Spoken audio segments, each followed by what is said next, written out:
इस कहानी के लेखक हैं पंचम प्रकाश। उस रात लगभग 12 बजने वाले थे और बाहर तेज बर्फीली हवा फिजा में शुमार थी।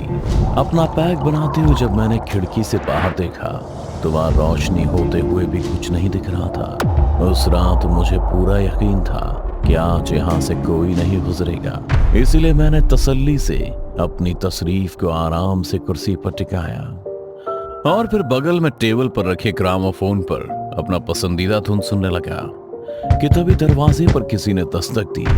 मैंने मनी मन सोचा, कितनी देर रात इस तेज तूफान में कौन हो सकता है। लगता है ये मेरा भ्रम है कि किसी ने दस्तक दी। अकेले रहते रहते बौरा गया हूँ। इतना सोच मैंने दरवाजे पर हुई पहली दस्तक को नजरअंदाज कर दिया कि तभी दोबारा से दस्तक हुई, जिसे सुन मैं अंदर से सहम गया। कौन है दरवाजे पर मेरे सवाल पर किसी का कोई जवाब नहीं आया। कुछ देर बाद मैं शांत हो गया कि तभी एक बार फिर से तेज दस्तक होने लगी, जिसने मुझे अपनी बंदूक को उठाने पर मजबूर कर दिया और मैंने दीवार पर लटकी अपनी डबल बैरल गन उतारी और उसे लोड करते हुए दरवाजे की तरफ बढ़ गया। बंदूक के सहारे ही मैंने दरवाजे की कुंडी खोली, जिसके बाद तूफान की तेज हवा ने अपने आप ही दरवाजे को अंदर की तरफ धकेल दिया, पर मेरे सामने तो कोई नहीं था। मेरा दिमाग ये सोचकर घूम गया कि अगर बाहर कोई नहीं है तो फिर दरवाजे पर दस्तक किसने दी। खैर, कोई आसपास है या नहीं, ये देखने के लिए मैं बंदूक ताने ही थोड़ा दाएं बाएं देखने लगा। तभी ऐसा लगा कि पीछे की ओर कोई भागा और मैंने आनन फानन में गोली चला दी। गोली चलाने से उस घनघोर सन्नाटे में इतनी तेज आवाज हुई कि उल्लू और चमगादड़ों की अफरा तफरी मच गई। इधर मैं दोबारा गोली चलाने ही वाला था कि घर के पीछे अंधेरे से तेज आवाज आई, प्लीज गोली मत चलाइए, हम तो बस मजाक कर रहे थे। उनकी आवाज सुन के मैं इतना तो समझ ही गया कि वो कोई चीता जागता इंसान है, इसलिए मैंने भी कहा, हाँ ठीक है, पर सामने तो आओ। पर मैंने बंदूक अभी नीचे नहीं की थी। तभी एक जवान लड़का धीमे धीमे अंधेरे से उजाले की तरफ आया और उसके पीछे डरते हुए एक लड़की भी छिपी थी। मैंने झट से अपनी बंदूक नीचे की और कहा, भला ऐसे भी कोई मजाक करता है क्या? गोली अगर लग जाती तो? सॉरी, मैंने मना किया था इसे, पर ये माना ही नहीं। बोला अंत में जब क्रिसमस विश करेंगे तो आप खुश हो जाएंगे। उस लड़की ने जब क्रिसमस की बात की तो मैं थोड़ा अचका गया। क्रिसमस? आज क्रिसमस है क्या? पता नहीं, मैं महीनों से बाहर नहीं निकला और देखो कब दिसंबर आ गया मुझे पता भी नहीं चला। खैर, तुम लोग अंदर चलो, यहाँ रुके तो कुल्फी बन जाओगे। वो अपने साथ काफी कुछ लेकर आए थे, मानो जैसे पूरी पार्टी की तैयारी करके आए हो। मेरी नजर उनके कपड़ों पर भी गई, जो उन्होंने शायद क्रिसमस को सोचकर ही पहने होंगे। घर के अंदर आने के बाद मैंने उनसे मजाक में कहा, लगता है पूरी तैयारी के साथ आए हो, अब मेरे घर पर कब्जा करने। हाँ, आज रात के लिए यहाँ अब हमारा कब्जा होगा। वैसे आप यहाँ अकेले रहते हो क्या? नहीं, मैं अपनी पत्नी के साथ रहता हूँ। अब वो ऊपर के कमरे में आराम कर रही है। उन दोनों ने देखते ही देखते पूरे हॉल को सजा दिया। वो दिल्ली से आए थे। वादियों में क्रिसमस मनाने पर तेज तूफान के कारण वो हमारे घर को देख रुक गए थे। 12 बजने ही वाले थे, इसलिए मैं अपने कमरे में जाने लगा। तभी उन्होंने कहा, कहाँ जा रहे हो आप? हमारे साथ क्रिसमस सेलिब्रेट नहीं करोगे? नहीं, मैं क्रिसमस सेलिब्रेट नहीं करता, तुम एंजॉय करो। इतना कहता हुआ मैं ऊपर अपने कमरे में घुसने लगा। मेरे इनकार से उनके चेहरे पर मायूसी सी आ गई थी। मैं चुपके से अपने कमरे के हॉल से देख रहा था कि वो भी अब शांत हो हॉल में बैठ गए, जैसे अब सेलिब्रेट करने को कुछ बचा ही नहीं। तभी वो लड़की बोली, कार्तिक, जरूर उनके साथ कोई सेलिब्रेट करने वाला नहीं होगा, क्यों ना हम उन्हें यहाँ बुला कर ले आए? उसका ये प्लान मुझे बिल्कुल भी अच्छा नहीं लग रहा था, क्योंकि 12 बजने में सिर्फ कुछ ही मिनट बाकी थे और उनका यूं यहाँ मेरे कमरे में आना मुसीबत ला सकता था। पर मैं उन्हें रोकता कैसे? जैसे जैसे वो ऊपर की तरफ बढ़ रहे थे, मेरी बेचैनी भी बढ़ रही थी। और फिर अंत में घड़ी की सुई 12 पर गई और घंटा बजने लगा और वो जोर से हमारे दरवाजे को खोलते हुए चिल्लाए, मैरी क्रिसमस। Merry Christmas. पर जैसे ही उन्होंने दरवाजे के अंदर कमरे में देखा तो उनके होश हो गए, क्योंकि मेरा कमरा कोई नॉर्मल कमरा नहीं बल्कि एक फ्रीजर बना था, जहां बिस्तर पर बर्फ के बड़े बड़े सिल्ले के बीच में मेरी बीवी की लाश पड़ी हुई थी, जिसे देखते ही वो लड़की जोरों से चीखी और उसके हाथ से केक गिर पड़ा और वो दोनों भागते हुए दरवाजे के पास गए जो खुल नहीं रहा था। फिर मैं अपने धीमे धीमे कदमों के साथ सीढ़ियों से नीचे उतरने लगा। अब वो मुझे ऐसे देख रहे थे जैसे मैं उनके लिए मौत हूँ। मैंने उनसे कुछ नहीं बोला, वो भी डर के मारे एक दूसरे को पकड़े हुए कोने में खड़े थे। मैं सीधा अपनी रम की बोतल के पास चला गया और पैक बनाने लगा। Jingle bell jingle all the way, आ गया क्रिसमस देखो अब होगा मौत का खेल। तभी कार्तिक तेजी से आगे बढ़ा और मेरी रखी हुई गन को उठाकर मुझ पर ही तान दिया। उसने 1000 कोशिश की लेकिन ट्रिगर नहीं दबा और मैं जोर से हंसने लगा। मेरे कमरे में लाश देख और फिर मेरा यूं हंसना देख उसके होश उड़ गए। उसके मन में हजारों सवाल थे कि आखिर यहाँ हो क्या रहा है, पर आगे आज उनके साथ होने वाला था उससे उनके सारे सवालात खत्म हो जाएंगे, जिसकी शुरुआत घर की बत्ती गुल होने से हो गई थी, जो कभी आती तो कभी जाती थी। उसके साथ ही पाँव के उल्टे निशान और पायल की छन छन जो धीरे धीरे उसकी तरफ बढ़ रहे थे। तभी कार्तिक के पीछे छिपी वो लड़की अचानक से खींची हुई जमीन पर जा गिरी, जैसे किसी ने उसे बालों से खींच के वहां पटका हो। रिया, तुम ठीक तो ना? मैं यहाँ से हिल क्यों नहीं पा रहा हूँ? हमारे साथ कौन ये सब कर रहा है? प्लीज हमें छोड़ दो। अरे आप कुर्सी पर बैठे हंस क्यों रहे हो? कहीं कुछ तो बोलो। कार्तिक की तरह कहते ही लाइट बहुत तेजी से फ्लक्चुएट करने लगी। फिर जब बत्ती जाती तो उसे कोई रिया का गला पकड़े हुए दिखता और फिर जैसे ही बत्ती आती तो वो गायब हो जाती और बस इतना दिखता कि रिया अपना गला पकड़े चीख रही है।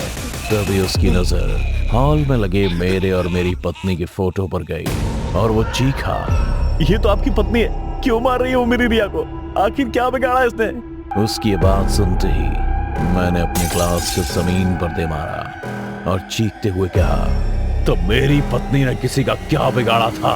अपने इसी शब्द के साथ मैंने 2 साल पहले की अपनी दास्तान बतानी शुरू कर दी। वो वक्त भी क्रिसमस का ही था, जब जरूरी काम की वजह से मुझे अपनी पत्नी को घर में अकेला छोड़ शहर जाना पड़ा, पर यह तय था कि शाम ढलते ही मैं लौट आऊंगा।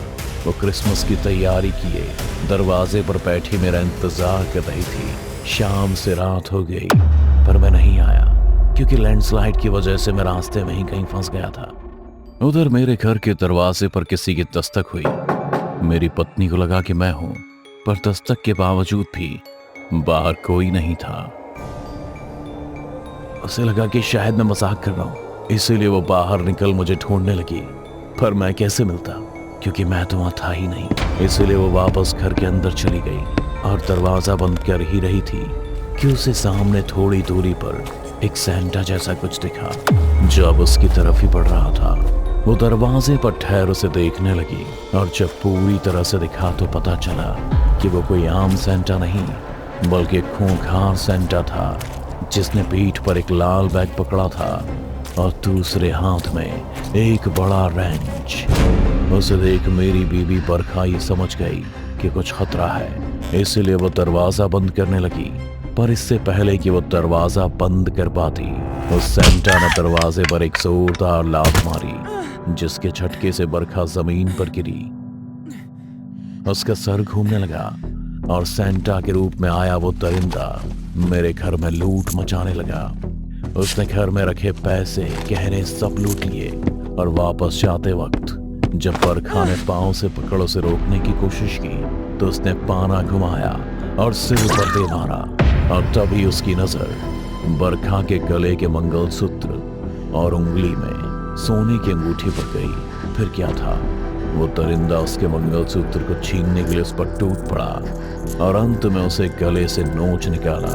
पर लगातार कोशिश करने के बाद भी अंगूठी उंगली से निकल नहीं रही थी और अंत में वो इतना बड़ा हैवान निकला कि उसने टेबल से चाकू उठाया और एक अंगूठी के लिए उसकी अंगुली ही काट ली।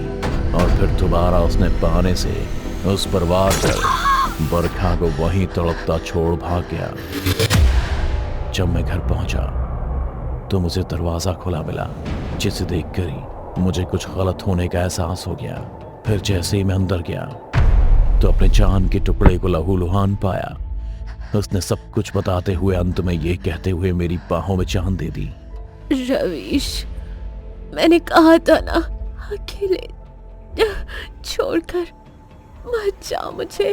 और तब से ही मैं अपने घर को छोड़ कहीं और नहीं गया। हर बार यहीं इस आराम कुर्सी पर बैठ बरखा की आत्मा के हाथों सबको मरता हुआ देखता हूँ और बहुत तसल्ली मिलती है मेरे दिल को, क्योंकि किसी ने उसे भी ऐसा ही मारा होगा। तुम्हारी बात बिल्कुल सही है, और अगर ऐसा है तो अपनी पत्नी से कहो कि वो मेरी जान ले ले, क्योंकि मैं रिया को मरता नहीं देख सकता। उसकी ये बात सीधे मेरे दिल पर लगी और मैंने कहा, रुक जाओ बरखा। मेरे रोकने पर उसकी आत्मा भड़क गई, क्योंकि उस रात से पहले कभी ऐसा नहीं हुआ था कि मैंने उसे रोका हो।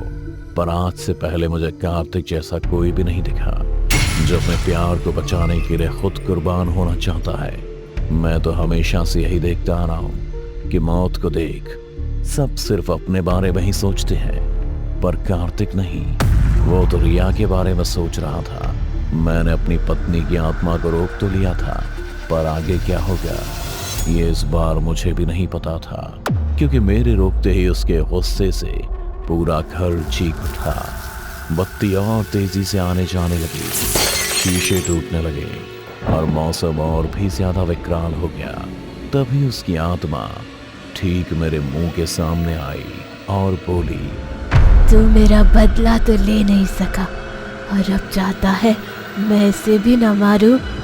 रात के अंधेरे में अचानक आने वाले सब मरेंगे जैसे उसने मुझे मारा, और अगर बीच में आया तो मैं तुझे भी खत्म कर दूंगी और ले जाऊंगी अपने साथ।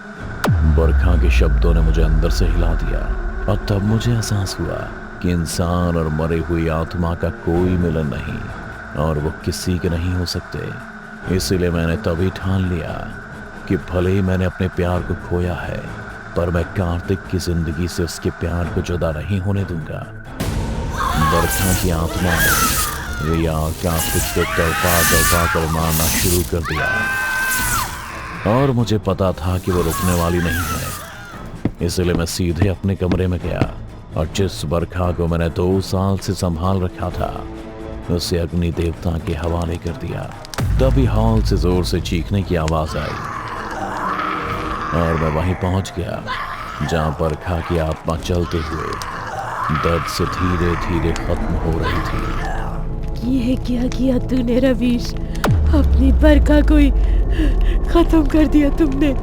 बहुत पहले ही कर देना चाहिए था मुझे बरखा, पर वादा रहा मेरी जिंदगी का अब एक ही मकसद होगा, उस रेंच किलर को खत्म करना जिसने तुम्हें मारा था।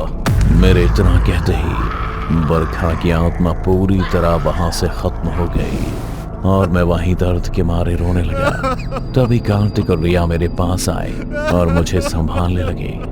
अगली सुबह उन दोनों के साथ मैंने भी अपने इस घर को छोड़ दिया और उनके साथ ही गाड़ी में निकल पड़ा। तभी रेडियो पर खबर आई, हिमालय की वादियों से एक और दर्दनाक हादसा सामने आया है। सूत्रों के मुताबिक बीते क्रिसमस की रात सेंटा के बीच में आए रेंच किलर ने एक महिला की दर्दनाक हत्या कर उसके घर को लूट लिया है।